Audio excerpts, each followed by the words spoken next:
Bonsoir à tous, bienvenue au Rucher Créatif. Donc, pour ceux qui ne connaissent pas le Rucher, on a un tiers-lieu collaboratif, on est une association à but non lucratif.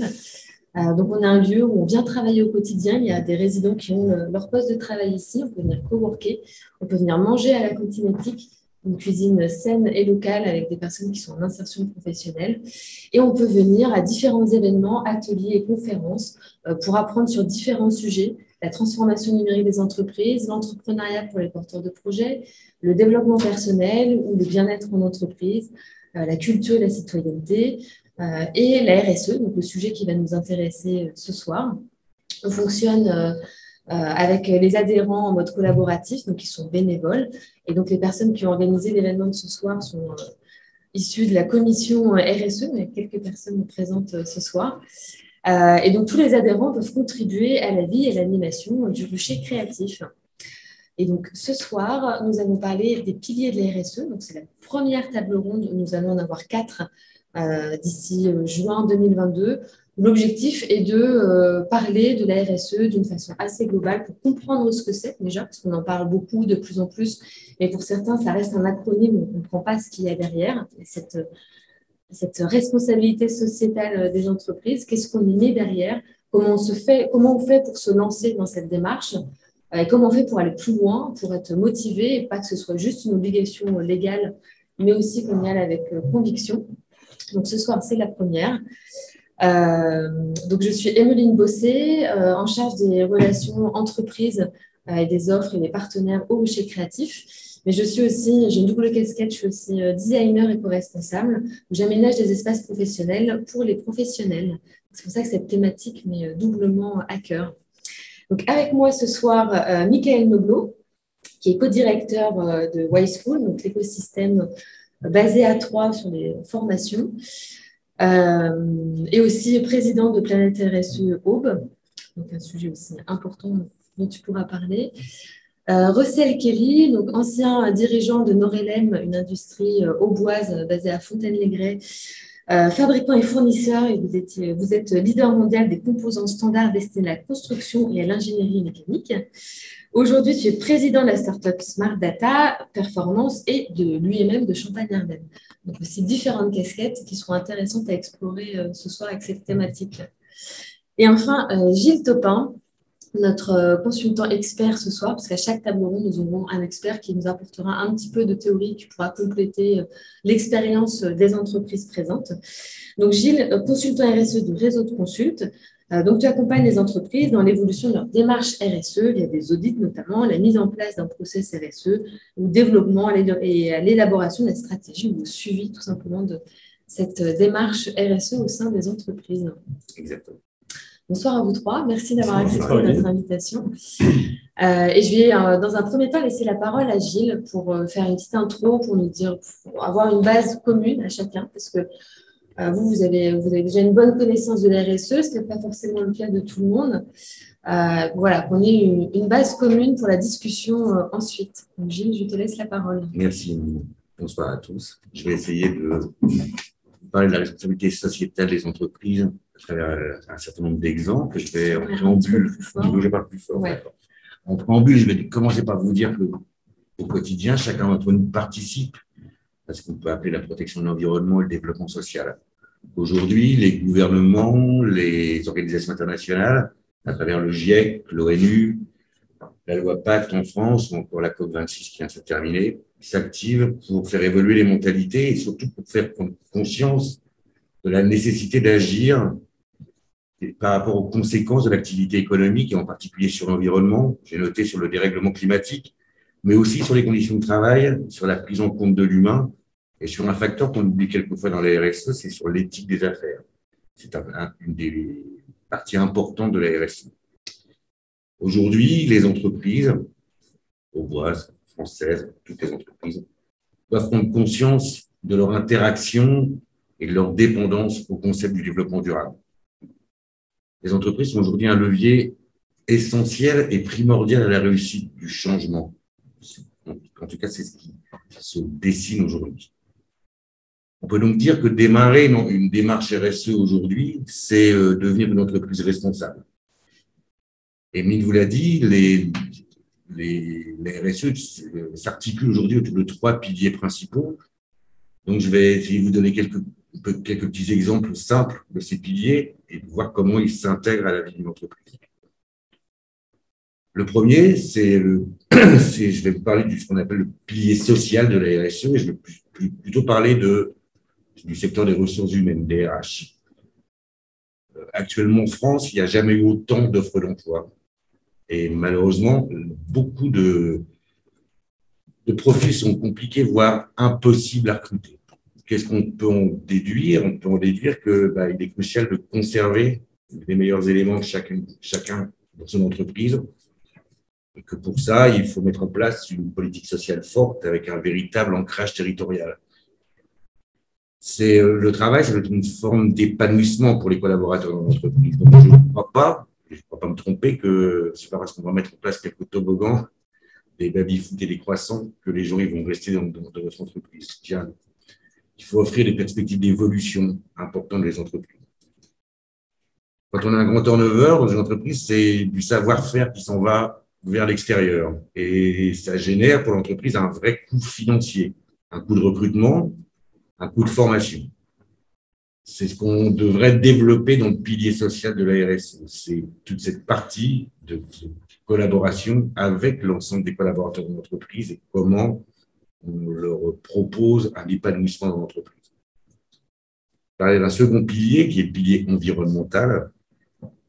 Je vais vous donner un petit exemple. Certaines entreprises se disent, ce dernier trimestre, je suis relativement content, j'ai économisé 10 ramètres de papier, j'ai limité et j'ai fait limiter à mes collaborateurs le nombre d'impressions au sein de l'entreprise. C'est un beau geste, 10 ramètres de papier économisés sur un trimestre.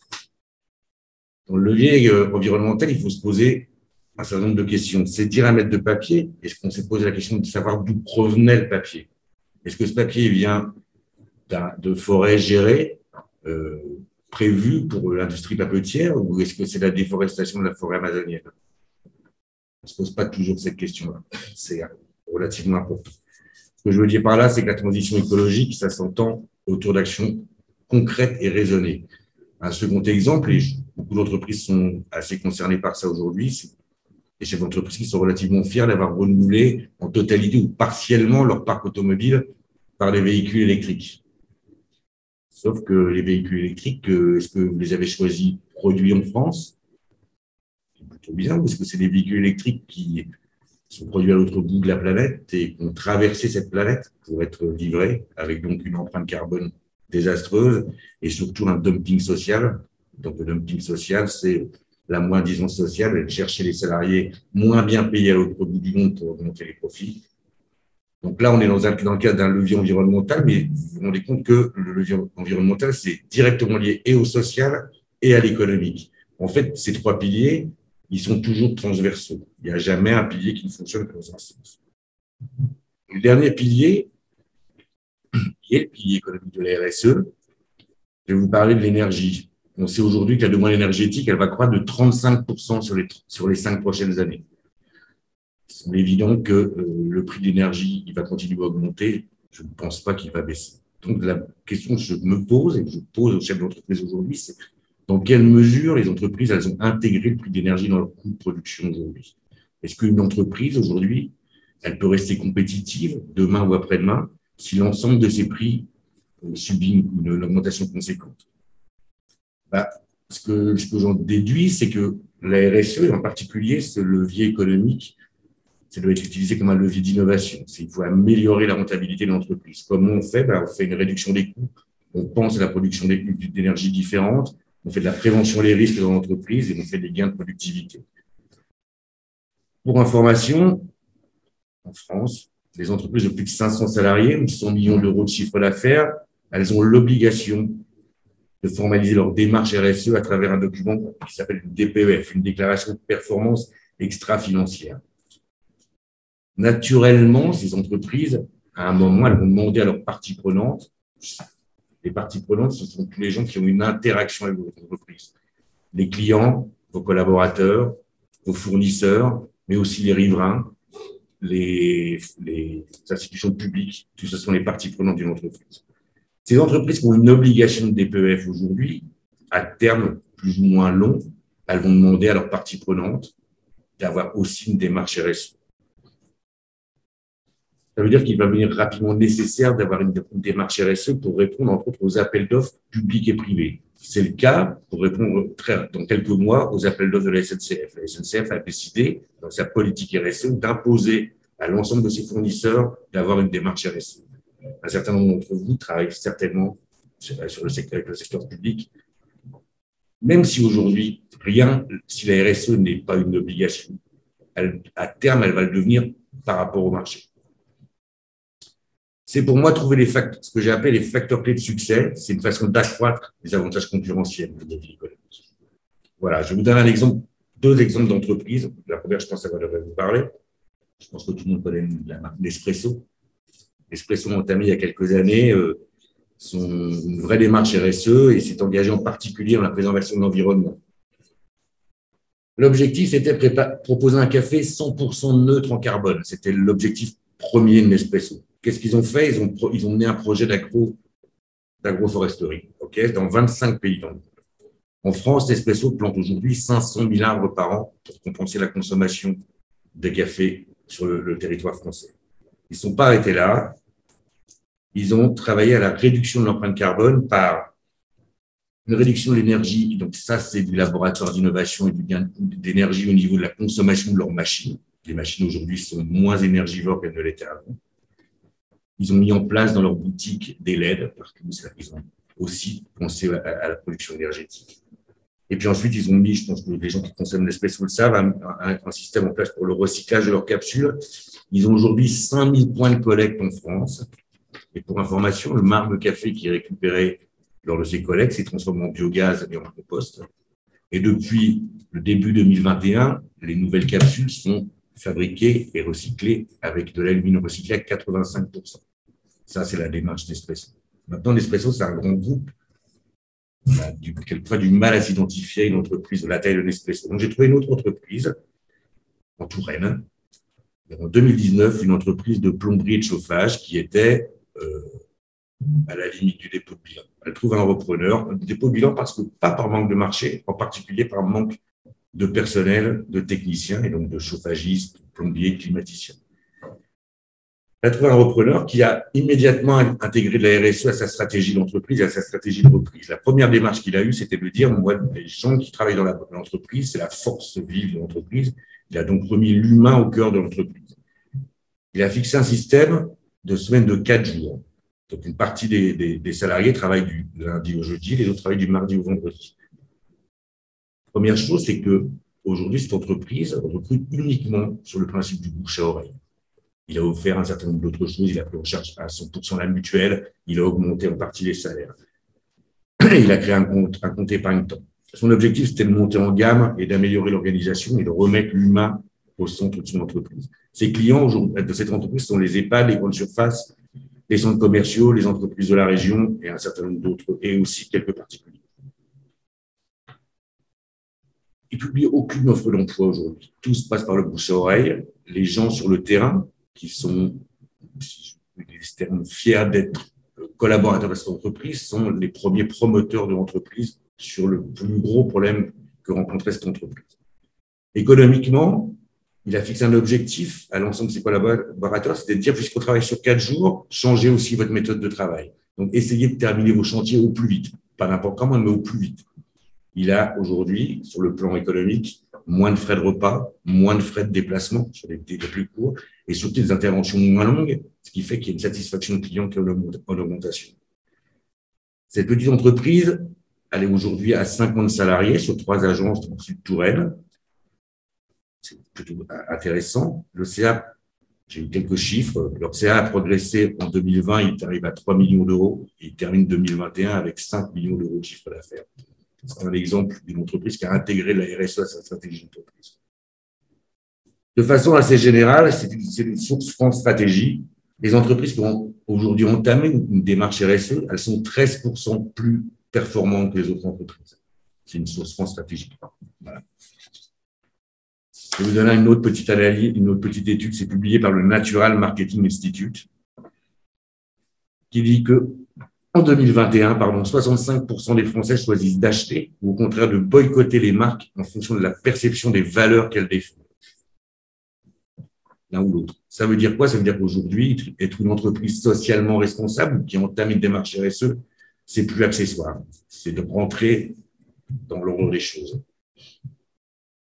Je ne parle pas évidemment de celles qui vont être boycottées. Boycotter, ça veut dire bad buzz sur les réseaux sociaux, recrutement difficile, on en a parlé, turnover élevé, etc., etc.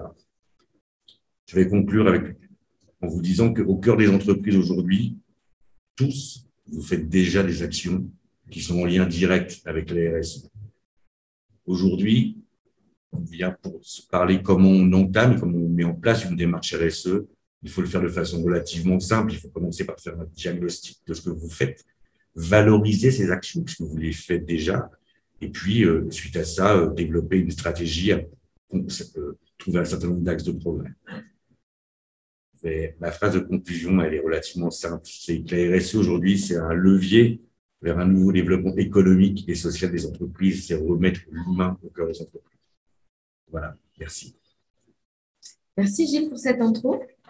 Alors, je vous ai vu un petit peu réagir quelquefois, Michael et Russell, parce que forcément, il y a une thématique qui vous parle et je pense qu'on aura l'occasion de réagir au cours de la discussion, sauf si vous voulez rebondir à chaud tout de suite sur ce qu'a dit Gilles. Pas de suite, non? Ok. Alors, on va commencer en fait. J'ai envie de vous poser des questions un peu naïves, mais quand même que je trouve intéressantes pour quelqu'un pour un dirigeant d'entreprise ou des personnes qui sont sensibles à cette thématique et qui ne savent pas comment s'y prendre. Moi, j'aimerais comprendre comment vous avez commencé, qu'est-ce qui vous a intéressé au départ, qu'est-ce qui vous a motivé à initier une démarche RSE. Est-ce qu'il y avait eu une vision? Est-ce qu'il y avait des objectifs qui ne s'appelaient peut-être pas RSE au départ, mais vous avez compris que c'était de la RSE? Ou alors parce que de la RSE, je veux en faire et allons-y, je déroule le tapis. Qui veut commencer? Tu veux commencer? Je commence. Alors là, on est vraiment dans la vision globale et après, oui, on pourra voir avec ton support. Okay, la vision globale, c'est assez clair. Toute entreprise est un projet socio-économique, en tous les cas. Et donc, la question n'est pas, pour moi, de la sloganisation ou le positionnement politique. Je pense qu'il faut partir de, comment dirais-je, d'une espèce de labellisation ou de drapeau RSE. Comme l'a dit monsieur, en fait, là aussi, tout le monde en fait et il faut que ce soit, en fait, intégré vraiment dans les idées, les mœurs de la société. Alors, quelle était l'envie de départ? L'envie de départ, c'était l'excellence. Enfin, je travaille en industrie depuis les années 70 et j'ai toujours travaillé dans les sociétés, même dans la chimie, la pharmacie et ailleurs, qui étaient conscients de leur rôle dans la communauté. Ça a toujours été le cas, en dépit de ce que l'on peut entendre, ça a toujours été le cas. Donc, la question, c'était parti d'un mouvement d'excellence, que je vais illustrer tout à l'heure. Donc, RSE, ça fait...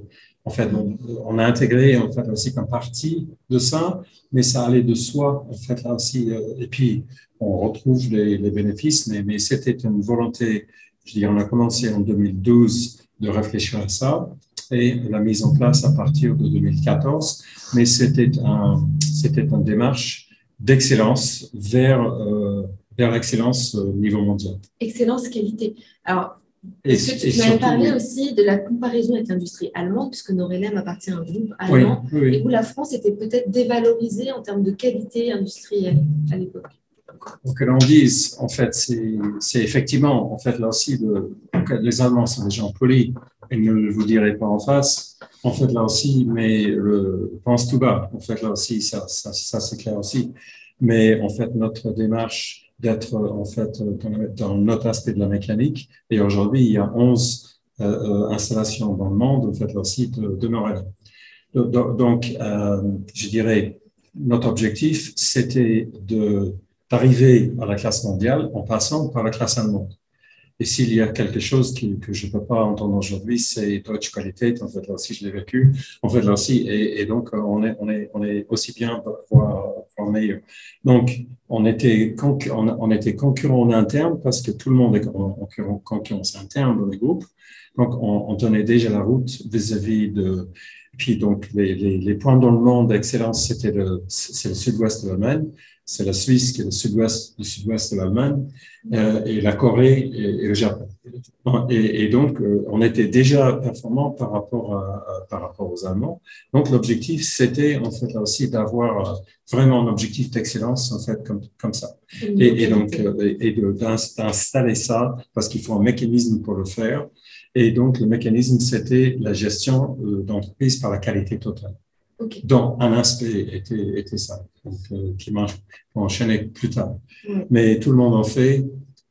Et donc, je pense que les points généraux sont effectivement pérenniser son entreprise, être en mesure, en fait, au moins de maintenir le recrutement, maintenir l'effectif, voire augmenter, payer de bons salaires et donner je dirais, une perspective aux partenaires, en fait, les parties prenantes de la société. Alors ensuite, le reste, je dis, n'est pas histoire, mais ça suit. Mais c'était au sein d'une démarche de qualité totale. Ok. Et alors, juste avant de donner la parole à Mickaël, est-ce qu'il y aurait eu une rencontre dans ton parcours ou est-ce que tu aurais entendu une phrase qui t'aurait inspiré? Parce que quelquefois, dans la vie d'un dirigeant, où on a besoin d'être motivé, et ok, on peut avoir des objectifs de qualité, mais quelquefois, il y a des petites choses des rencontres qui peuvent. Oui, c'était. Nous avions une stagiaire, en fait, une jeune femme ingénieure de l'ETT, en fait, en 2012. Et donc, c'était par le biais de quelqu'un de très jeune et d'orienté, en fait, de façon militante dans ce sens-là, en fait, qui valait plutôt freiner qu'autre chose, en fait, et donc aussi les connaissances de son parcours et les connaissances de mon parcours en moi. Et donc, on a dessiné des choses ensemble et ensuite, c'est la mise en place parce que l'objectif, c'est que ça disparaît. L'objectif, c'est qu'on n'en parle plus. Que ce soit intégré à la démarche. Que ce soit intégré, en fait, là aussi, complètement, et puis qu'on n'est pas conscient de faire quelque chose de précis, monter en épingle, mais que ça fait partie du travail. Voilà. Merci. Alors, Mickaël, comment tu t'es intéressé à la RSE et comment ça a débuté pour toi ton rapport à la RSE au sein de Boys School? Alors, déjà, Boys Schools, on est un établissement à la fois d'enseignement supérieur et à la fois un organisme de formation, c'est-à-dire qu'on a deux types de publics que l'on accueille, un public de jeunes qui poursuivent leurs études dans le cadre de leur enseignement supérieur et un public également d'adultes qui éventuellement se reforment, acquièrent de nouvelles compétences ou se réorientent et acquièrent de nouvelles compétences et voire de nouveaux titres, de nouveaux diplômes. Donc, on a vraiment les deux publics et en fait, j'ai du mal à savoir à quel moment on s'est intéressé à la RSE parce que je pense qu'on l'a fait, et comme beaucoup d'entreprises, c'est ce qu'évoquait Gilles tout à l'heure, c'est qu'il y en a beaucoup qui en font sans le savoir, ou qui en font parce que c'est normal dans leur approche de l'entreprise. Moi, je pense que le premier pied qu'on a mis dans la RSE, si je regarde un petit peu rétrospectivement, au sein de Boys Schools, c'est il y a un peu plus d'une quinzaine d'années qu'on s'est intéressé au Cordée de la réussite. C'est un dispositif national qui existe toujours, on est toujours impliqué dedans, qui a pour objectif d'ouvrir le champ des possibles à des jeunes qui sont en lycée et qui se disent en fait que l'enseignement supérieur, c'est pas pour eux.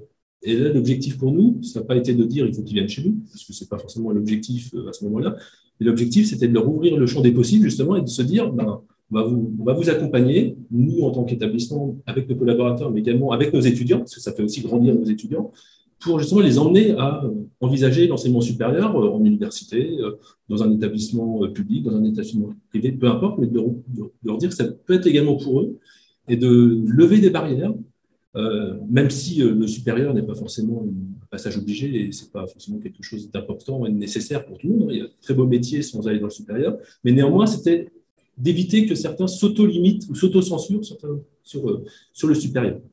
Et je pense que ça, on l'a initié il y a maintenant un peu plus d'une quinzaine d'années, 18 ans, je pense, si la date est exacte. Et depuis, on s'est toujours intéressé à notre impact, en fait, avant tout sociétal, puisque dans notre activité qui est en fait la formation au sens large, hein, dans le supérieur ou pas. Service. Mais on apporte en fait des compétences à notre environnement, qui sont aussi bien des entreprises, aussi bien des associations, aussi bien des collectivités. Enfin, on apporte des compétences quelque part. On forme des personnes à être employables, même si le terme n'est pas toujours joli, mais en tout cas à trouver une vocation économique au sens très large. Et du coup, on s'est, je pense, par notre cœur d'activité, qui est plutôt un enjeu sociétal d'impact, intéressé depuis longtemps à la RSE, et on l'a structuré au fur et à mesure. On l'a structuré parce que dans l'enseignement supérieur, c'est quelque chose de très présent depuis une dizaine d'années, avec des référentiels, avec des questionnaires, avec mesurer notre impact. Donc ça, on l'a intégré il y a une dizaine d'années, on l'a structuré. On fait parfois un peu les choses à l'envers, même dans un établissement de formation. C'est-à-dire qu'on vient de caler notre gouvernance RSE il y a quelques mois maintenant, parce qu'on en faisait sans forcément avoir de gouvernance. Donc, on l'a mis en place pour aussi apporter de la crédibilité à ce qu'on fait et puis de la crédibilité à nos équipes qui s'impliquent dans le sujet, c'est quelque chose d'important. Et impliquer aussi nos parties prenantes au sens très large. Nos étudiants sont impliqués depuis longtemps, mais il y a aussi d'autres parties prenantes dans notre environnement. Donc, ça, on l'a calé très récemment, enfin, il y a quelques mois maintenant. Et aujourd'hui, c'est d'être dans une démarche de progrès au sens très très large. La RSE, c'est une démarche de progrès que tout dirigeant en fait dans son entreprise. Alors, il y en a qui s'impliquent dans la RSE, il y en a qui s'impliquent dans la qualité, il y en a qui s'impliquent dans les deux. Enfin, c'est une démarche vertueuse. Et en effet, je rejoins Roussel sur le fait qu'il faut que ça devienne, en tout cas pour nous, c'est devenu quelque chose d'assez naturel. Ce n'est pas naturel pour tout le monde, il faut être clair. Hein, dans les collaborateurs, ce n'est pas toujours compris. Donc, notre rôle aussi, c'est en tant que dirigeant, d'expliquer pourquoi on le fait. Et quand on s'implique sur tel sujet, ce n'est pas par plaisir, parce qu'on y croit et parce qu'on pense que c'est important pour notre établissement. Hein, comme un dirigeant, quand il fait un choix, c'est aussi parce qu'il voit l'intérêt de son entreprise. Mais également, du coup, c'est aussi intéressant pour l'impact qu'on va avoir, on va dire, dans la société au sens large. La RSE, c'est un impact dans la société au sens large et une entreprise a un impact dans la société au sens large. Alors, du coup, vous avez eu cette démarche-là, mais avec quel objectif? Tu as parlé par exemple des cordées de la réussite. Est-ce qu'il y avait d'autres objectifs, d'autres visions avec des finalités spécifiques? Au fur et à mesure, on s'est structuré parce que pour donner de la visibilité à ce qu'on fait. C'est-à-dire que pendant longtemps, on faisait des actions sans forcément les communiquer très clairement avec une démarche RSE. Donc aujourd'hui, on s'est structuré parce que ça nous semble important à la fois pour développer notre marque employeur, pour être attractif aussi par rapport à nos apprenants, parce que on parle des entreprises qui ont du mal à recruter, mais quelque part, c'est notre rôle aussi, nous, d'apporter de la compétence à l'entreprise. Donc, il faut aussi qu'on recrute des étudiants, enfin des futurs étudiants, pour qu'ils deviennent demain des futurs salariés dans notre écosystème, on va dire, sur notre territoire. Donc, on doit aussi être attractif vis-à-vis. Nous, on a deux enjeux. On doit être attractif vis-à-vis de nos collaborateurs et de nos futurs collaborateurs. Donc, développer une marque employeur forte sur le sujet. Et ça fait partie des enjeux Certainement, c'était toujours un enjeu important, mais ça devient un enjeu plus fort aujourd'hui, je pense, par rapport aussi aux générations qu'on va accueillir ou qu'on accueille déjà dans nos entreprises, qui sont un peu plus jeunes. Et c'est un enjeu également, nous, d'attractivité vis-à-vis de nos clients, on va dire, qui sont nos étudiants, nos apprenants. C'est-à-dire qu'il faut aussi qu'on soit attractif et avoir une démarche structurée sur la RSE, c'est quelque chose qui nous paraît, qui est aujourd'hui important pour nous en termes d'attractivité aussi économique ou en termes d'apprenants. Alors, je dis pour vous, concrètement, qui porte cette vision au sein de l'ESCOUS? Alors aujourd'hui, la vision, pour moi, une démarche RSE doit être portée par le dirigeant de l'entreprise, quelle qu'elle soit. C'est évident, sinon ça ne fonctionne pas, ça ne peut pas fonctionner. Après, notre dirigeant, le directeur général, qui est Francis Bécard, a vraiment impulsé, et je pense que c'est lui-même qui avait impulsé les cordées de la réussite en termes d'implication il y a 18 ans maintenant. Et aujourd'hui, c'est un peu structuré, on a grandi aussi, hein, on était plus petit il y a 18 ans. Donc aujourd'hui, je suis moi le référent RSE au sein de notre comité de direction. On a quelqu'un également à nos côtés qui nous accompagne sur le RSE à temps très partiel, parce que je ne crois pas, moi, en tout cas, personnellement, à la personne qui s'occupe de RSE dans l'entreprise. J'y crois pas. Je pense que justement, il faut que ça irrigue. Il ne faut pas que ce soit le sujet d'une personne, il faut que ce soit un sujet collectif et d'entreprise quelque part, parce que la RSE, ça impacte notre cœur de métier, nous qui est l'enseignement et la formation, mais ça impacte aussi les services généraux en termes de mode d'achat, ça impacte nos collaborateurs aussi aux services financiers, ça impacte tout le monde. Donc, il faut vraiment que ce soit un sujet transversal. Et donc, pour porter un sujet transversal, ça peut être que la direction qui impulse ce sujet-là. Pour moi, ça peut être personne d'autre. Même si j'ai quelqu'un à m'écouter qui impulse plutôt une animation, mais qui n'est pas en charge de conduire les choses. OK. Et est-ce que selon toi, il faut obligatoirement avoir une raison d'être ou définir une mission, ou est-ce que c'est important? Parce qu'il y en a qui vont commencer une démarche sans définir, et vous aussi, vous avez commencé une démarche avant de définir une raison d'être, mais est-ce que c'est utile quand même au cours du parcours? Et est-ce que si vous en avez une, est-ce que tu peux nous la partager? Alors nous, naturellement, alors nous on est un groupe associatif, je n'ai pas évoqué tout à l'heure, on est un groupe associatif, donc notre raison d'être est assez naturelle, c'est notre impact sur le territoire, c'est apporter en fait de la compétence à notre environnement, qui sont, on va dire, les entreprises au sens très large. Entreprises, c'est pas réducteur, ça peut être des collectivités, ça peut être des associations, c'est vraiment au sens très large. Notre rôle, c'est d'apporter de la compétence à notre environnement qui soit en phase avec les besoins. Ça, c'est notre enjeu à nous, notre raison d'être, c'est celle-ci. Après, le reste, c'est anecdotique. C'est vraiment notre raison d'être. Après, chaque entreprise a une raison d'être, alors qui est avouée ou pas avouée, mais en tout cas, chaque entreprise a une raison d'être. Travailler ou pas Aujourd'hui, dans la raison d'être, il y a plus une logique aussi d'entreprise à mission qui est en train de se mettre en place avec dans le statut de l'entreprise, de se dire j'ai une vocation d'impact RSE dans mon statut. Et là, c'est pour dépasser une entreprise, quelle qu'elle soit. L'important, c'est sa pérennité et sa performance économique. Quoi qu'on dise, qu'elle soit RSE ou pas RSE, l'important, c'est qu'elle se pérennise, et c'est vrai pour toutes les structures. Hein. Sinon, elle n'existe plus. Sinon, à un moment donné, une entreprise qui est au top de la RSE, mais qui, à un moment donné, ne fonctionne pas économiquement, elle ne va pas durer longtemps. Donc, l'enjeu, c'est quand même d'être performant économiquement, d'être pérenne, et la RSE est en plein dans ce sujet-là, puisque dans notamment les mesures, quels que soient les référentiels que l'on prend sur les RSE, l'impact, la pérennité économique est quelque chose de fondamental. Ce n'est pas le seul, il y a l'enjeu sociétal, l'enjeu social, la gouvernance, etc. Mais l'enjeu économique, il est fondamental, puisqu'une entreprise qui n'est pas économiquement viable dans la durée, elle ne durera pas, c'est évident. Donc, cet enjeu économique, il est important et il est essentiel. Il n'est pas unique, mais il est essentiel. Exactement. Alors maintenant, si on a envie de comprendre comment on s'y prend, comment ça s'est passé chez vous, dans un premier temps chez Westwood, puis après on verra chez Noël. Historiquement, donc au départ, la démarche n'était pas forcément officiellement RSE, mais comment ça s'est mis en place au fur et à mesure et comment les équipes ont pris parti de cette démarche et comment et c'est quelque part un changement dans la société, donc comment était conduit ce changement? Alors, à un moment donné, on était dans un mode plutôt action, projet, on conduit des actions RSE ou pas, enfin, on ne savait pas forcément au début que c'était des actions RSE, mais en tout cas, on conduisait des actions avec un impact sur notre territoire et un impact sociétal. On a mené un certain nombre d'actions. On a repris, en 2006, on a fait le choix de reprendre un organisme de formation locale qui avait notamment dans son activité une forte activité RSE, son cœur de métier. C'était les écoles de la deuxième chance notamment, et c'était donc d'accompagner des jeunes qui étaient sortis du système scolaire sans qualification, sans diplôme, donc sans métier au final. Et notre objectif, l'objectif de ces écoles, c'est de les ramener souvent à la formation pour aller les emmener à l'emploi. L'objectif, c'est l'emploi, ça n'a rien d'autre. L'objectif, c'est vraiment l'emploi, c'est avoir un rôle, on va dire, dans la société, donc un emploi, en passant souvent par la case formation, parce qu'aujourd'hui, c'est nécessaire, quelles que soient les entreprises et les activités qu'on a, la formation est nécessaire. Souvent, il y a très peu de métiers aujourd'hui. Au fur et à mesure de sa carrière. Même quel que soit le métier aujourd'hui, il faut quand même une qualification, un diplôme, une compétence, des compétences. Donc, on a repris cet organisme de formation qui n'allait pas bien. On ne l'a pas repris parce qu'il allait bien, on l'a repris parce qu'il ne fonctionnait pas bien pour différentes raisons. Notre enjeu, ça a été justement de le remettre d'aplomb économiquement, parce que c'est quand même un enjeu fort.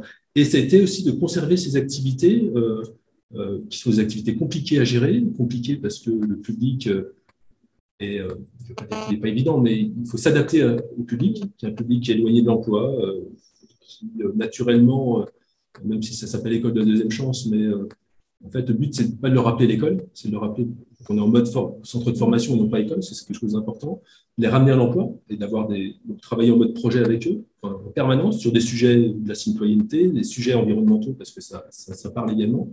De citoyenneté, c'est également important, et puis de leur amener au fur et à mesure, on travaille sur un projet, les compétences nécessaires. Donc, ça a été en fait un engagement qui s'est fait au fil de l'eau, pas forcément… Donc, au départ, en répondant ou en allant vers des projets. Donc, oui, des projets, et puis à un moment donné, on s'est inscrit dans des référentiels, parce que, on va dire, on a eu des inputs extérieurs sur notamment l'enseignement supérieur, où les référentiels se sont installés sur la partie RSE. Ça continue, je crois qu'il est 19h. C'est pas grave. C'est tout à fait ça. On va appuyer sur l'interrupteur dans l'entrée du rocher. S'il te plaît. Merci. C'est du direct, hein, c'est ça. Voilà, c'est du direct. Le rocher ferme, mais la discussion continue. Donc, en fait, on s'est impliqué sur des référentiels qui sont plutôt des référentiels qui sont imposés à nous sur l'enseignement supérieur et qui étaient nécessaires. Et également, on a fait le choix d'autres référentiels, notamment du choix de Planète RSE sur la partie organisme de formation, parce que c'était plus adapté à notre catégorie d'entreprise, d'association, d'association, par rapport à notre problématique. Et l'objectif, ça a été justement de s'évaluer à un moment donné, de se dire où on se situe, de façon, dans un référentiel, on se situe quelque part, alors bien, moins bien. Et l'objectif, c'était là où on se situe, c'était de progresser et d'impliquer nos équipes dans cette progression. Donc on a travaillé sur des responsables d'axe parmi nos collaborateurs et de travailler avec eux sur l'évolution, de se mettre des objectifs. On les atteint pas, on les atteint pas toujours, hein, mais de progresser, d'être dans une démarche de progression permanente. Et de progression, pas pour se faire plaisir de progresser, mais surtout parce qu'on veut atteindre des objectifs et on veut également une démarche de progrès. En fait, la RSE, c'est une démarche de progrès, comme la qualité est une démarche de progrès. C'est exactement la même chose. On est vraiment dans une démarche de progrès qui est permanente. Alors, c'est vrai que plus on est élevé, plus c'est difficile de progresser. Mais il y a toujours des paliers. Toujours des axes d'amélioration. Il y a toujours des axes d'amélioration. Des directions différentes. Nous, on n'est pas au bout, donc on a des axes d'amélioration. Ouais. Et comment les collaborateurs ont accueilli cette démarche? Alors, nous, on a créé un club de développement durable au sein de nos collaborateurs, au sein de nos parties prenantes et notamment nos étudiants. On a aussi une association étudiante qui est impliquée. On l'a fait aussi au niveau des apprenants de l'école de la deuxième chance. Donc, on implique nos collaborateurs, alors pas de manière coercitive, de manière volontaire. On organise des moments pour échanger autour de RSE sur la COP26. La dernière fois, on a évoqué la COP26, ce qui s'est dit, les retours, pour aussi être pédagogue vis-à-vis de nos collaborateurs sur ces sujets, et puis en quoi également ça peut nous impacter en tant qu'établissement d'enseignement supérieur ou d'organisme de formation sur demain de futurs objectifs de progression également. Donc, on les sensibilise sur cette partie-là. On les incite également à participer à certaines actions que l'on fait dans le domaine humanitaire. On s'implique depuis très longtemps dans un certain nombre d'actions auprès des Restos du Cœur, auprès de l'école des enfants malades de l'Aube, auprès du Téléthon. Enfin, donc c'est aussi les inciter, on ne les oblige pas, hein. Enfin, c'est pas la démarche que l'on choisit, mais on les incite à participer. En général, on a plutôt une bonne mobilisation, même si en ce moment c'est un peu plus compliqué depuis 18-24 mois, il y a quelque chose qui s'est passé, où l'implication, on va dire, physique est un peu plus compliquée par moment. Mais on a plutôt une bonne implication et l'enjeu, ce n'est pas que tout le monde se mobilise toujours, mais c'est aussi, nous, on s'implique également sur les actions du territoire. Champagne Métropole avait lancé il y a 7-8 ans maintenant un défi qui s'appelle le défi à énergie positive pour que les citoyens, on va dire, s'engagent sur la réduction des déchets, la réduction d'énergie. On a proposé à nos collaborateurs qui souhaitaient de s'impliquer. Donc, on a eu depuis pendant 4-5 ans des équipes qui sont systématiquement mobilisées aussi sur les actions du territoire, parce que le rôle également, c'est de s'impliquer sur les actions qui existent, et pas forcément créer les nôtres pour créer les nôtres. Et donc, en tout cas, c'est notre approche. Et notre enjeu avec, parce qu'aujourd'hui, on a 15 implantations différentes. Hein, on est très présent à Troyes, mais on est présent également sur 15 autres implantations. C'est aussi de s'impliquer de la même façon sur les autres territoires. Et créer du lien entre et créer du lien aussi avec les parties prenantes de chaque territoire et les acteurs du territoire. C'est ça qui est important également pour notre établissement. Alors, tu l'as évoqué un petit peu en introduction, tu parlais des commissions RSE que vous venez de mettre en place. Oui. Et du coup, voilà, ça faisait partie d'une de mes questions. Quel impact ça a eu sur la gouvernance de l'entreprise? Est-ce que, du coup, les collaborateurs sont partie prenante dans l'élaboration de la stratégie RSE ou dans l'élaboration de la stratégie même globale de l'entreprise? Nous, le choix qu'on a fait aujourd'hui, ce n'est pas d'impliquer nos collaborateurs dans la stratégie. Parce que c'est un sujet qu'il faut quand même bien appréhender. Quand on a 240 collaborateurs comme nous, c'est quand même compliqué. Donc, nous, le choix, c'est bien sûr, on communique sur notre stratégie, on la présente, on la communique, on l'explique, on fait des points tous les ans d'étapes. On va faire il n'y a pas très longtemps avec nos collaborateurs pour savoir où on en est par rapport à on a un plan stratégique qui est formalisé déjà, donc c'est déjà bien pour une entreprise, tout le monde n'en a pas. Il est formalisé, il est jalonné jusqu'à 2025, donc on fait des points d'étape régulièrement, il est sur 5 ans, donc on fait des points d'étape régulièrement. On implique bien sûr nos comités socio-économiques, donc nos représentants du personnel dans aussi cette diffusion d'informations. Et ce qui se passe dans notre gouvernance, le choix qu'on a fait, c'est d'avoir des représentants de nos collaborateurs dans nos CA et dans nos assemblées générales. C'est-à-dire qu'on a des représentants de nos salariés qui siègent au conseil d'administration, qui siègent à l'assemblée générale. C'est un choix qui a été fait il y a 7-8 ans maintenant. Ils sont présents, ils sont impliqués, ils voient les comptes, ils voient les décisions qui sont prises, ils voient la stratégie qui est validée enfin, ils voient tout, parce que c'est l'administration d'assemblée générale d'associations d'entreprises, en tout cas, c'est la même chose. Ils voient tout. Donc, on a nos représentants personnels qui sont impliqués. Pour nous, c'était important dans une logique de transparence par rapport justement à qui on est et ce que l'on fait. Ça nous semble important en termes de transparence. Ce n'est pas toujours évident d'avoir cette maturité-là aussi. Enfin, je peux comprendre que pour des entreprises, ce n'est pas évident d'avoir cette maturité-là. Mais nous, par rapport à qui on est, par rapport à le fait qu'on soit un groupe associatif, ça nous semblait important d'avoir ces représentants du personnel impliqués, présents, partie prenante également, parce que le but aussi, c'est d'avoir aussi se challenger, on va dire, sur ce que l'on fait, sur ce que l'on dit, sur notre stratégie. Donc aujourd'hui, on n'a pas été jusqu'à la co-construction de la stratégie, parce que c'est une démarche qui est quand même très impliquante, très complexe à aborder, mais on la partage, on la présente.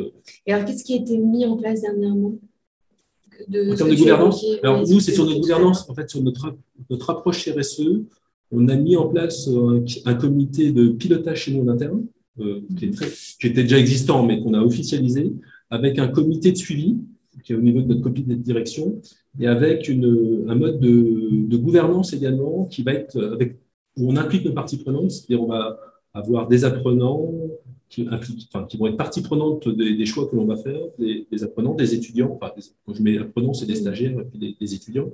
On va avoir aussi des entreprises impliquées. On va avoir notre environnement, qui sont les collectivités, parce que les collectivités sont impliquées dans notre gouvernance, donc on va les impliquer de la même façon. Donc pour avoir aussi ce regard à la fois interne, alors pour moi les étudiants c'est plutôt un regard interne, mais également un regard externe de nos parties prenantes. Donc pour voir par rapport à ce que l'on fait en termes d'action sur notre politique RSE, qui est aussi une action qui a un lien avec notre stratégie globale, d'avoir ce regard externe de validation de nos approches ou de challenge également pour aussi progresser également par rapport à puis avoir un regard externe sur nos approches plus présentes en tant qu'aujourd'hui. D'accord. Merci, Mickaël. Est-ce que tu veux rajouter quelque chose sur j'ai déjà beaucoup parlé. Non, après, je peux en parler pendant 10 heures, mais je pense que ce n'est pas l'objectif. Alors, maintenant, Russell, est-ce que tu veux nous parler de ce que vous avez mis en place concrètement pour votre démarche, qui est vraiment une approche différente, puisqu'en même temps, vous êtes industriel, alors que YSchool, c'est plus dans le service. Donc, vraiment, là, c'est complètement… Oui, alors, étant donné que de toute façon, la société, vieille société, mais toujours dans la qualité, dans la précision. Donc, les notions de performance étaient déjà intégrées, en fait, aussi depuis le début. Et donc, dans l'objectif qui est là, en fait, la volonté d'évolution et de l'entreprise au travers de ruptures technologiques vers la classe, par la classe allemande, vers la classe mondiale, être le meilleur au monde de ce qu'on fait. Et donc là, c'est pas moi qui le dis, mais McKinsey, les problématiques, on améliore tout, quasiment, quand on arrive à l'excellence. Les marges, baisse les coûts, qualité, tout s'améliore. La vie devient beaucoup plus facile quand tu es excellente et perçue comme excellente par rapport à ce que tu fais. L'objectif, c'est l'excellence sur tous les sujets au sein de l'entreprise. Que ce soit le produit fini et vendu pour les clients, la façon de travailler. Tout aspect, alors, c'est compris là, donc l'étoile, on s'est pas galvaudé, mais je dirais, on est maintenant en 2013-2014. Donc là, les 7 pointes là sont intégrées dans une démarche d'excellence. Et y compris là, on voit RSE, respect des droits, santé, sécurité, environnement, en fait, et durabilité, en fait, et tout le reste. Donc, c'est franchement totalement, c'est global, c'est holistique. Donc, si on peut… Et donc, l'objectif, c'était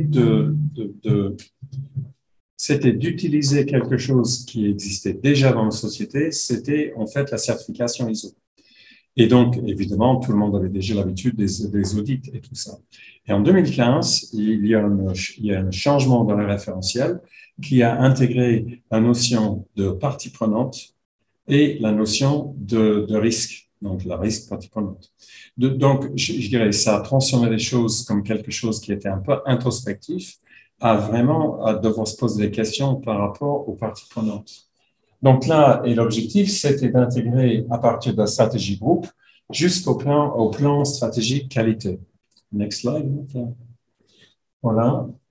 Là, les parties prenantes, propriétaires personnels, les clients, les fournisseurs et prestataires, les partenaires de recherche et la communauté. La communauté, donc, alors, quelles sont les attentes, les besoins et les attentes? Le besoin de la communauté, emploi et génération de taxes, génération de bons salaires, etc. comme ça. Entre autres, on a généré beaucoup d'enfants et de bébés, en fait, là aussi, pendant une période aussi. Donc, on a alimenté localement, en fait, là aussi, la population. Et les attentes qu'on soit une entreprise citoyenne. Donc, ça, c'est la question est là.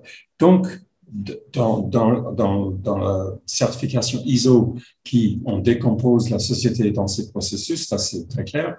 Et en fait, chaque processus et donc regarde son interaction avec les autres.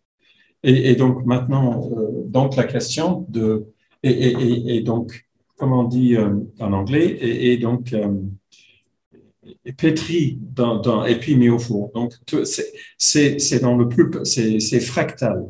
Donc, il faut que les éléments dedans soient présents dans le plus petit élément, en fait, là aussi, que tu recherches. Que, en fait, dans la masse de la pâte, qu'il y a un coin qui est RSE et un autre qui est autre chose. Donc, il faut quand le mélange est fait, que tout élément oxyptique que vous prenez, en fait, contient tous les éléments dedans, y compris, je dirais, quelques molécules d'RSE, en fait, là aussi dedans. Ça, c'est la vision holistique. C'est une vision complètement holistique et donc qui passe dans la gestion de tous les jours.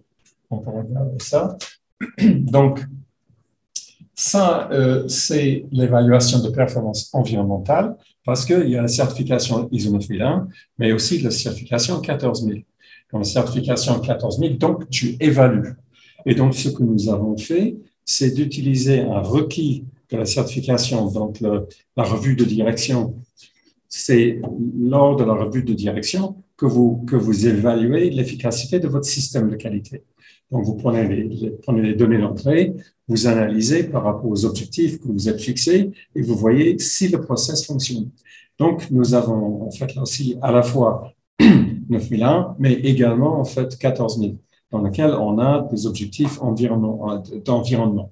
Donc, il y a le suivi lors des revues de direction, non seulement des résultats vis-à-vis des objectifs pour toute la société, je dirais hors environnement, il y a aussi dans la question d'environnement. Et en fait, nous avons en parallèle des indicateurs de bien-être, etc., que nous avons fait développer à l'extérieur, qui sont appliqués, qui restent hors système, aussi. Alors, on peut prendre le prochain.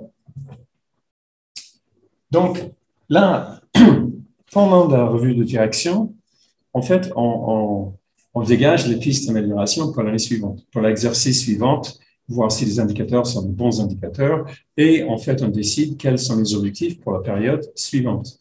Donc, ce que nous avons fait, c'est que nous avons pris et priorisé, en fait, ces pistes d'amélioration. Et on a mis en bas à droite, là, ACP, c'est le système d'amélioration continue. Donc, dans le groupe où la société, au sein de ce groupe, il y a un système groupe en fait, d'amélioration de la performance, d'amélioration continue, avec X indicateurs. Donc là, on avait non seulement les indicateurs groupes. Là, par exemple, donc, à différents types de paramètres. Le vert, c'est la négociation début d'année, mais on a non seulement les indicateurs, je dirais, groupes, mais on intègre là les pistes, les axes d'amélioration venus du système de qualité. Donc, on a automatiquement 2 fois par an l'évaluation du système. Dedans, il y a des éléments où il y a en fait là aussi des éléments qui peuvent être définis en fait comme RSE dedans. Et en fait là aussi, nous avons principalement donc des éléments d'environnement, évidemment, tous les aspects de l'amélioration environnementale. Il y a vis-à-vis du personnel, par exemple, donc on a décidé de mettre en place des systèmes, sur plusieurs années, des cours sportifs pédagogiques.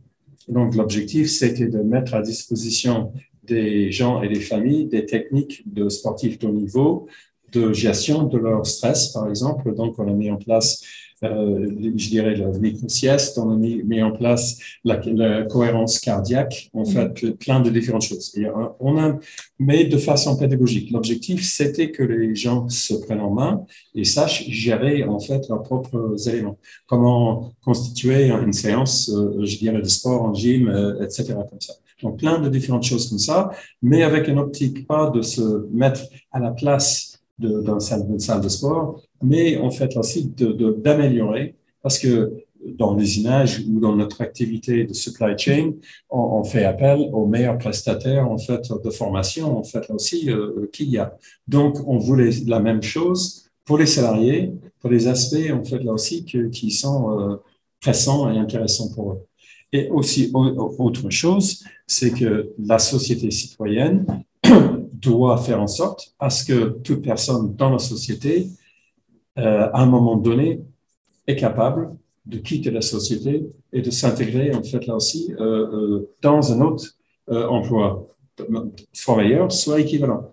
Donc, c'est-à-dire que la notion de ce type de formation, et donc, on ne sait jamais, en fait, l'innovation a été multipliée pour s'assurer qu'il n'y avait jamais ce problème-là, mais on a le droit, l'obligation quand même à ce que, en fait, des personnes dedans soient, en fait, là aussi, à même de travailler ailleurs.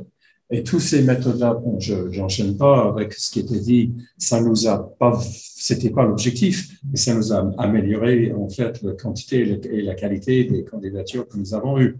Alors justement, j'allais te poser la question, est-ce que ça a eu un impact sur le turnover, sur la facilité d'embaucher On avait déjà un turnover relativement faible, mais en fait, l'absentéisme était déjà relativement faible, mais ça s'est amélioré encore. On me demande très souvent, en fait, là aussi, quel était le retour sur investissement. Et je pense que si on cherche un retour sur investissement, vaut mieux ne pas commencer. Donc, parce que je dirais, ce sont des calculs qui sont arbitraires et puis c'est pas l'idée. L'idée, c'est une progression globale. L'objectif, voilà. Même s'il y a ce résultat quand même. Le résultat est indirect, mais ouais. Absolument sans contestation.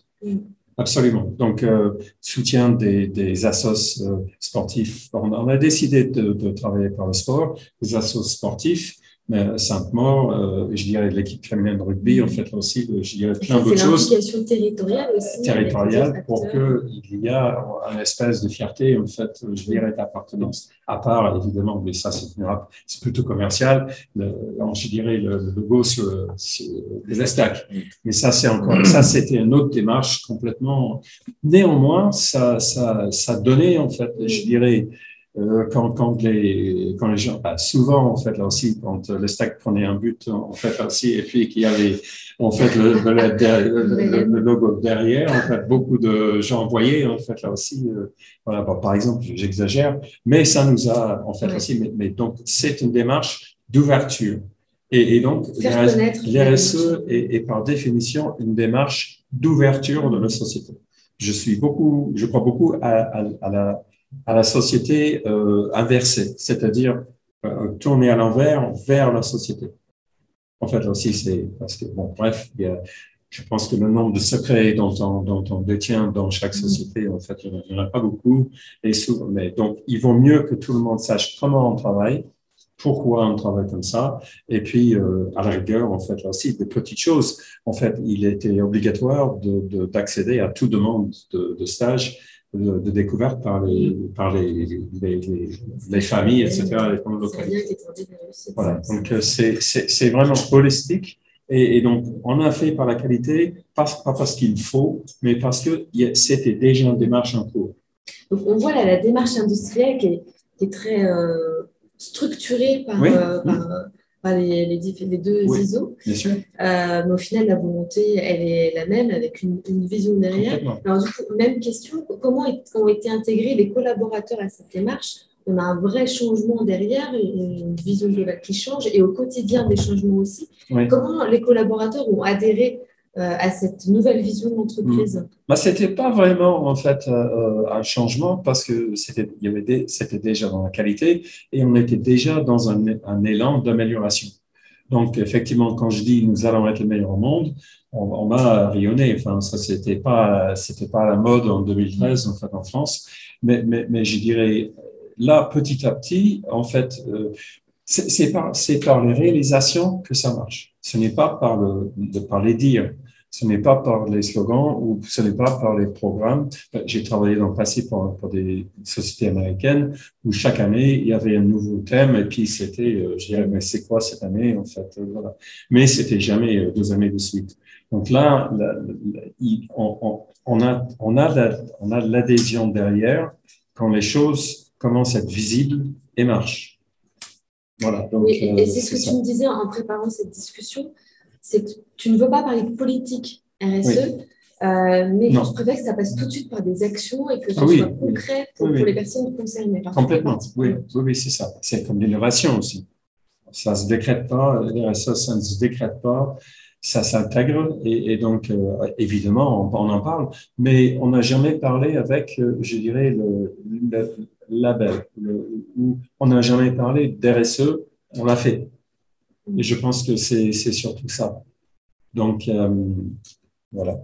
Mais c'est une méthode pour mobiliser du monde, pour avancer. Et il y en a, par société, il y a de meilleures méthodes. Mais je pense que tu as fait le choix peut-être de ne pas faire de label RSE parce que dans ton secteur d'activité qu'est l'industrie, la démarche qualité ISO est hyper structurante et hyper nécessaire et puis communicante vis-à-vis de tes clients. Donc, je pense que c'est aussi chaque entreprise de trouver par rapport à sa réalité et son besoin de se dire je ne m'engage pas dans un label ou pas. Enfin, moi, je ne suis pas vendeur à un label personnellement, mais après, ça peut être une démarche aussi structurante pour les entreprises qui ne sont pas forcément labellisées qualité sur leur secteur d'activité. La suite aurait dû être la charte éthique. En fait, là aussi, on commence à y avoir des demandes des gros partenaires, en fait, là aussi, pour ça. En fait, là aussi, et donc, autrement, c'est une question de l'intégration dans le tissu local, je pense. C'est d'être dans le bienfaisance, en fait, là aussi, sans prétention, je dirais, mais bon, c'est ça, c'est la question. Et puis, tout marche mieux quand on est bien, et si on veut bien faire, il faut avoir les moyens, et puis il faut générer les moyens pour ça. Et en termes de démarche commerciale aussi, Gilles, tu en parlais tout à l'heure en répondant à des appels à projets pour les marchés publics, mais même dans le privé, du coup, dans la politique d'achat, ça devient une plus-value quand tout le monde propose les mêmes produits. On va choisir et on demande est-ce que ceux qui répondent aux appels d'offres… Je ne suis pas d'accord avec ça parce que, par exemple, au début, il fallait être certifié qualité c'était un ticket d'entrée. Ça disparaissait assez rapidement derrière. Personne ne pose la question, est-ce que ta société fait de la qualité? Bon, bref, c'est normal. De même que ça, en fait, je dirais ça disparaîtrait parce que ce serait un requis et une demande de la société. Alors justement, c'est un bon enchaînement avec ma question suivante. Tu as un petit peu répondu déjà à une seule. Mais pour vous, quelle est votre vision de l'entreprise de demain par rapport à la démarche RSE ou à l'impact que doit avoir une entreprise? Quelle est votre vision à venir ou votre souhait, l'entreprise souhaitable de demain par rapport à l'impact positif qu'elle devrait avoir? Ça, c'est une question assez difficile parce que ça dépend à quel horizon, parce que je pense que tout va changer. Les structurations d'entreprise vont changer totalement et l'entreprise va devenir un ensemble de relations partenariales. Donc dedans et en dehors de son écosystème. Donc, je dirais ça, l'entreprise même et la notion même de travail va évoluer, va changer. Donc si on se dit d'ici 10 ans, donc c'est demain. D'ici 10 ans, beaucoup de choses vont changer. L'accélération est en cours et je pense que ce qui est en cours maintenant je dirais, deviendront obligatoires. Déjà, le financement des sociétés, les fonds d'investissement, en fait, n'investiront pas, en fait, aussi en dehors des sociétés qui ont des démarches, différents types de démarches comme ça. Aujourd'hui, c'est des fonds particuliers, mais à la longue, c'est tous les investisseurs. Tout investisseur extérieur va déjà examiner ça. Donc ça, si c'est une considération vraiment importante. Et puis, je pense que la génération qui vient sur le marché maintenant, en fait, là aussi, s'attend à ce qu'il y ait des signes visibles, en fait, là aussi, de ce type de démarche.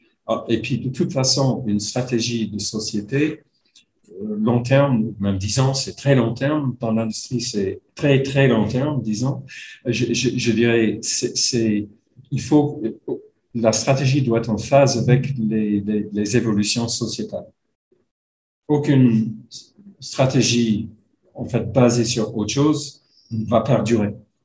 Si ça n'intègre pas, en fait, là aussi, de façon, je dirais, intégrée au sein de la gestion, gouvernance de la société et l'objet social, en fait, là aussi, ça va pas attirer, ça va pas pouvoir fonctionner, en fait, là aussi, dans le monde futur. Voilà. Je suis d'accord et convaincue. Est-ce que tu veux compléter, Michael? Oui, je veux bien. Moi, je pense que demain, si on se projette à 10 ans, l'entreprise devrait être beaucoup plus inclusive qu'aujourd'hui. J'explique mon propos. C'est qu'aujourd'hui, on évoque le fait qu'il y a beaucoup d'emplois qui ne sont pas pourvus, des offres d'emploi d'entreprise qui ne sont pas pourvues. Le taux de chômage baisse, globalement, on est dans un niveau quand même qui est très bas depuis ces 10 dernières années. Mais ce taux de chômage est calculé par rapport à des gens qui sont inscrits. Aujourd'hui, dans le public qui n'est pas en activité, il y a un certain nombre de personnes qu'on appelle les invisibles. Oui, c'est ça. C'est des personnes qui sont inscrites nulle part, qui sont même parfois nulle part, qui sont parfois au RSA, mais parfois même pas au RSA. Et je pense que l'enjeu, vraiment à très court terme, ça va être de réussir à ramener très progressivement ces personnes éloignées de l'emploi en activité, donc avec une compétence, parce que c'est aussi le sujet, pour les accompagner vers justement l'entreprise qui a aussi des besoins. Enfin, aujourd'hui, on voit qu'il y a beaucoup d'offres d'emploi qui ne sont pas pourvues, et je pense que ça va être l'enjeu de l'entreprise d'aujourd'hui, de demain et d'après-demain, d'être beaucoup plus inclusive pour intégrer ces personnes qui sont aujourd'hui éloignées, et puis surtout qui sont très compliquées à toucher, parce que c'est ce qu'on appelle dans le secteur de l'insertion les invisibles, et il y a toutes les démarches territoire zéro chômeur, etc., qui ont été expérimentées sur certains territoires et qui fonctionnent assez bien, qui devrait être lancé également sur notre territoire très prochainement.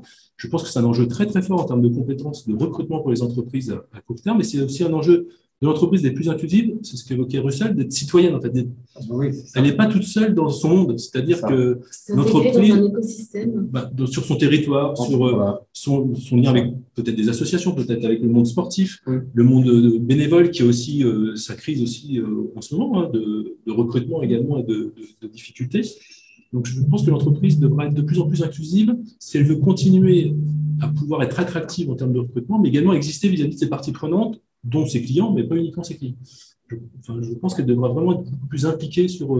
et féminisée. Oui, ça c'est évident. Après, ça dépend des secteurs d'activité, parce qu'il y en a où l'égalité, c'est inversé, suivant les secteurs d'activité. Mais c'est vrai que d'être inclusif, c'est vraiment tout ça. C'est une notion d'égalité également dans l'entreprise en termes de représentation des sexes, de représentation des salaires, de la réalité des salaires. C'est aussi des sujets qui existent dans les entreprises. C'est un enjeu de recrutement. Tout à fait. C'est un enjeu global de recrutement, de compétences et puis d'existence même de l'entreprise. L'entreprise qui n'a pas c'était l'exemple de Gilles tout à l'heure, l'entreprise qui n'a pas les bonnes compétences, à un moment donné, est périclite. Complètement. Parce qu'on n'est pas capable de produire le service ou le bien que l'on met sur le marché. Il faut être aussi attractif à ce niveau-là. Et justement d'aller plus loin. Je pense qu'il y a une vraie nécessité. Et il y a aussi un enjeu de société que ces personnes qui ne sont pas dans l'emploi aujourd'hui, qui ne sont pas identifiées, reviennent dans la société, parce qu'il y a un enjeu de société très très fort pour éviter les mouvements sociaux, pour éviter les difficultés, pour éviter aussi que la pression, on va dire, de l'impôt global augmente, parce que sinon, à un moment donné, c'est aussi ça qui existe, il ne faut pas se leurrer. Donc il y a aussi cet enjeu plus, on va dire, politique au sens noble du terme, qui existe aussi pour les entreprises. Gilles, tu voulais rebondir sur quelque chose? Non, je voulais juste rebondir sur cette approche qui peut avoir directement le pilier social. On sait que les entreprises sont vraiment en train de changer dans leur typologie de fonctionnement. Aujourd'hui, des jeunes enfants dans 10 ans, même dans 5 ans, il y a une approche qui est totalement différente. Je crois que l'ère du salariat pur est terminée. Aujourd'hui, il faut tenir compte de la rationalité des gens. Et la rationalité, c'est je fais ce qui est bon pour moi. Donc, si l'entreprise n'a pas cette démarche-là, on ne va pas vers un système d'avenir qui va fonctionner. Voilà, c'est tout ce que... Ok. Est-ce qu'il y a des questions parmi les personnes qui sont présentes ou des personnes qui veulent apporter leur point de vue, leur expérience en tant que dirigeant ou en tant que salarié peut-être? Et Eden, et ceux qui sont sur Zoom en même temps en direct avec nous, si vous avez des questions, n'hésitez pas. Eden se fera votre relais et votre voix avec nous. Alors, est-ce qu'il y a des questions ou des compléments? Peut-être un complément. Le gestionnaire de partie fabrique, quand je fais partie de la commission de boucher. Un point important, c'est que la RSE permet aussi de revisiter son business model. Ça, c'est un élément important. Et pour essayer de le rendre plus responsable et pour essayer de le rendre en phase avec les enjeux de la société. Et un exemple très concret, tu as cité quelques exemples tout à l'heure. Michelin, aujourd'hui, a fait son travail. Michelin, c'est le Sénat. Le Sénat, c'est le monde qui a construit. En fait, il a complètement revisité son business model parce qu'aujourd'hui, on sait tous que Michelin vend des pneus. Ils ne vendent pas des pneus, ils vendent des kilomètres. En fait, on est allé vers ce qu'on appelle l'économie de fonctionnalité. Et en disant, vous avez besoin de quoi avec des pneus pour votre véhicule. Voilà. Et un autre exemple d'entreprise, on n'est pas beaucoup, qui s'appelle Interface, qui est le leader mondial de la moquette. Ces gens-là, en fait, ils ont fait la même chose. Ils ne vendent pas de la moquette, ils vont mettre de la moquette à disposition. Ce qui est intéressant, c'est que pour ces nouveaux business models, s'ils l'ont fait, c'est peut-être plus rentable, mais ils ont intégré aussi tout le cycle de l'économie circulaire pour recycler les produits, etc. Et une nouvelle tendance, parce que c'est en train d'émerger toutes les couches de la société. On a tous des chaussures, on achète tous des chaussures. Aujourd'hui, il y a des gens qui mettent 20 ou 30 euros par mois, systématiquement. Ils vont prendre des chaussures, puis ils les prennent un mois, puis ils les reposent. Ils vont en chercher d'autres, etc. Et donc, c'est un nouveau modèle aussi qui est en train de se construire. On voit que cette transition, en fait, du business model, elle est arrivée par la réflexion. C'est ça, c'est ce que tu disais tout à l'heure, la transformation complète, l'évolution des offres et des modes de fonctionnement de l'entreprise. Non seulement ça, mais je pense qu'à la notion, la définition du travail dans la société va devoir changer. Parce qu'il y a 5 ans en arrière, je pense que McKinsey, ils ont estimé qu'il aurait fallu 40 millions de postes d'emploi instamment, en fait, pour résoudre le problème du chômage. Donc, la question du chômage, et donc, si on prend le prix de lecture actuellement, est vouée, en fait, à être un échec permanent.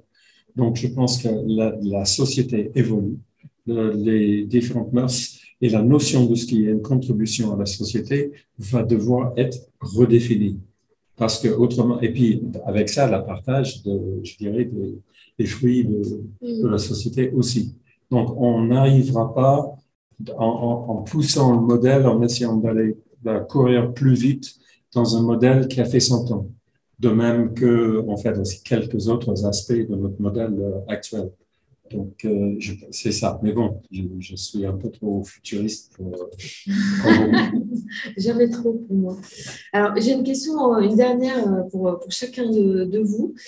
Si un dirigeant d'entreprise vous demande pourquoi se lancer dans une démarche RSE, qu'est-ce que vous lui répondriez? Alors, quelqu'un qui entend parler de la RSE, qui entend responsabilité sociétale des entreprises, mais qui fait certainement déjà des choses, mais de façon complètement informelle, et qui aurait peut-être envie d'aller plus loin ou qui a envie de comprendre, qu'est-ce que vous lui diriez?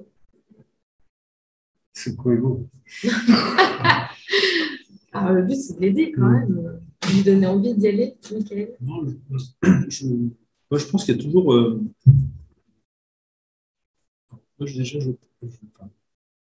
c'est vrai qu'on est plutôt sur des gens convaincus autour de la table. Donc je pense que c'est vrai que de dire pour qu'on se pose la question, c'est pas évident. Je pense que c'est ça la réflexion de Russell. Mais je pense qu'il ne faut pas le convaincre. Après, il faut juste lui donner un éclairage sur son entreprise, en fait, comment il aperçoit à 2 ans, à 3 ans, à 5 ans. Et le fait de se dire, est-ce que tu as écrit ta stratégie ou pas d'entreprise? Est-ce que tu la vois? Est-ce que tu la partages avec tes collaborateurs? Je pense que c'est important de la partager aussi avec ses collaborateurs pour donner aussi une vision, une ambition. Et s'il répond, oui, je l'ai dans ma tête, d'accord. Et c'est quoi en fait ta stratégie? C'est vendre plus demain matin, c'est pas une stratégie. C'est bien économiquement, hein, c'est certainement très bien, mais c'est pas une stratégie. Donc, et le fait de se poser cette question-là et de se remettre en cause sur comment on voit son entreprise, où on veut l'emmener et pourquoi aussi, parce qu'à un moment donné, ça peut être pour la vendre, pour la transmettre, pour la pérenniser, pour la transmettre à ses collaborateurs. Il y en a qui, on en connaît qui l'ont fait. Donc tout ça, c'est quelque chose de fondamental sur quel est, moi, en tant que dirigeant, mon cercle de référence, c'est-à-dire là où je veux aller. Et après, je mets en place la stratégie qui est cohérente par rapport à là où je veux aller, et puis je la partage. Et la partie RSE est un élément de cette stratégie. C'est pas la stratégie. On parle de stratégie RSE, etc., mais c'est une composante de sa stratégie, de là où on veut aller.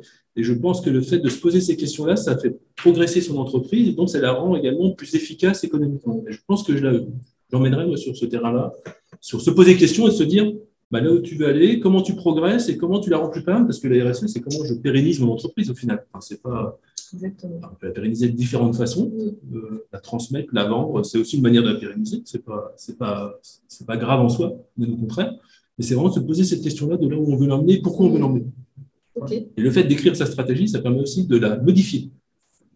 Parce que et de la questionner, et puis de la remettre en cause aussi. C'est ça. La stratégie n'est jamais gravée dans un marbre, en tout cas je ne crois pas, mais ça permet de se remettre en cause également et de se dire, j'ai fait des erreurs, je la corrige, je l'explique à mes collaborateurs ou à mes équipes. Et ça permet aussi de se repositionner. Je pense que c'est aussi une démarche saine de remise en cause et de remise en question permanente. Ouais. Et tout simplement, cette explication-là, qui n'est pas aussi évidente que ça, permet à chacun qui vient dans la société de savoir pourquoi ils sont là. Exactement. Ça semble trivial, mais c'est loin de l'être. C'est loin de l'être. Et donc, alors, l'ambition n'est pas obligatoire. Il n'est pas obligatoire que tout le monde vienne dans la société pour, je dirais, progresser énormément.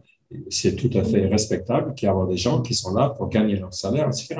Mais ils sont mieux, en fait, aussi à tout point de vue, s'ils savent pourquoi ils sont là et où ils sont.